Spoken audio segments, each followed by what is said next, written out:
Misteri ini merupakan kisah nyata yang dialami oleh seorang mahasiswa salah satu universitas terkemuka di Yogyakarta. Sebut saja namanya Endra.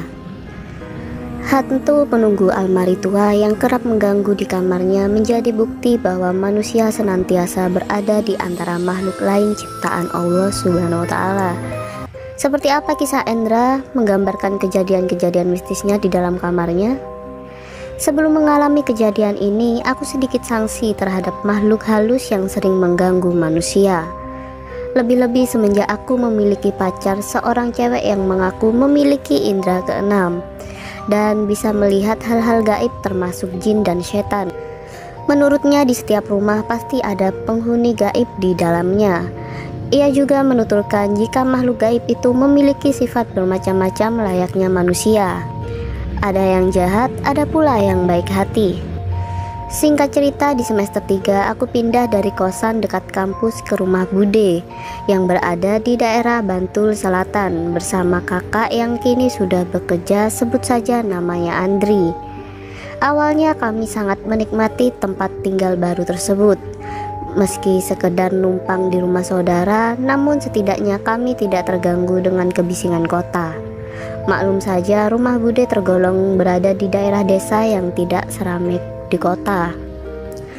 Sekitar sebulan sudah kami menempati sebuah kamar berdua.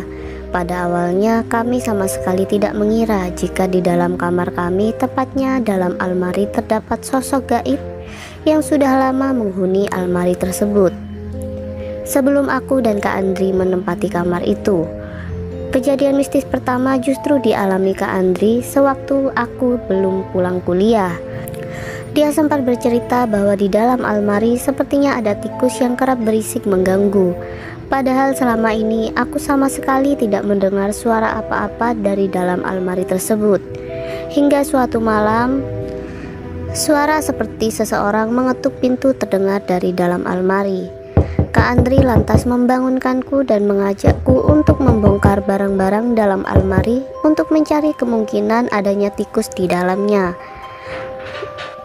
Namun setelah seluruh barang dalam almari kami keluarkan, sama sekali tidak terlihat suatu hal yang mencurigakan, apalagi tikus yang dari awal kami curigai. Karena merasa jengkel dengan suara ketukan dari dalam almari, akhirnya Kak Andri meminta untuk tidak memasukkan barang apapun dulu ke dalam almari, kemudian kembali menutupnya. Sekitar pukul 11 malam kami berusaha untuk tidur kembali. Namun belum juga terlelap, tiba-tiba terdengar suara ketukan lagi dari dalam almari. Dengan logat Jawanya, Kak Andri berkata, "Saiki kapokmu kapan raison delik?" sambil berdiri dan membuka almari. Namun saat almari dibuka, ternyata isinya kosong. Sama sekali tidak ada hewan apapun di dalamnya. Peristiwa ini terjadi beberapa kali hingga akhirnya kami tertidur karena capek mondar-mandir buka tutup almari. Rahasia yang selama ini aku dan Kak Andri rasakan akhirnya terbongkar juga setelah pacarku berkunjung ke rumah Bude. Singkatnya, sehabis sholat maghrib dia meminta untuk menumpang mengaca dan membenahi jilbabnya karena mau pulang. Satu-satunya cermin yang aku punya ya hanya di dalam kamar, yakni cermin di almari. Bergegas dia masuk ke kamar dan membenahi jilbabnya. Namun mendadak ia terjatuh ke belakang sewaktu berkaca.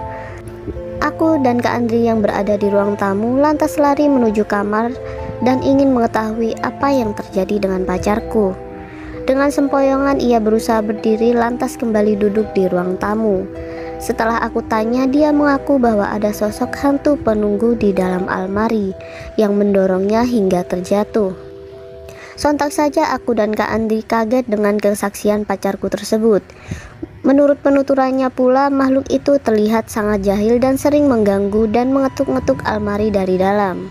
Wah, ini rupanya kemampuan pacarku yang benar-benar nyata. Padahal selama ini aku tidak pernah mengatakan perihal suara dari dalam almari tua tersebut. Perasaan was-was dan sedikit takut senantiasa datang di dalam benakku jika harus berada di dalam kamar sendirian.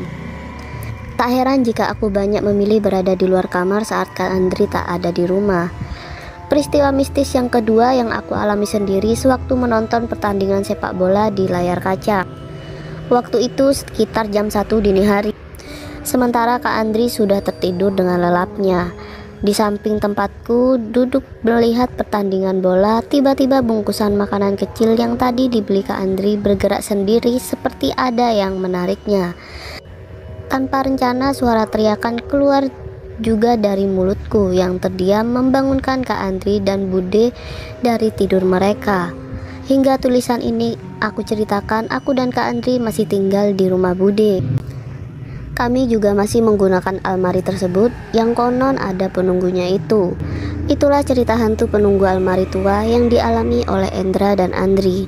Hal tersebut seolah mengingatkan kita bahwa di dunia ini kita diciptakan berdampingan dengan makhluk lain, baik yang kasat mata maupun tak kasat mata.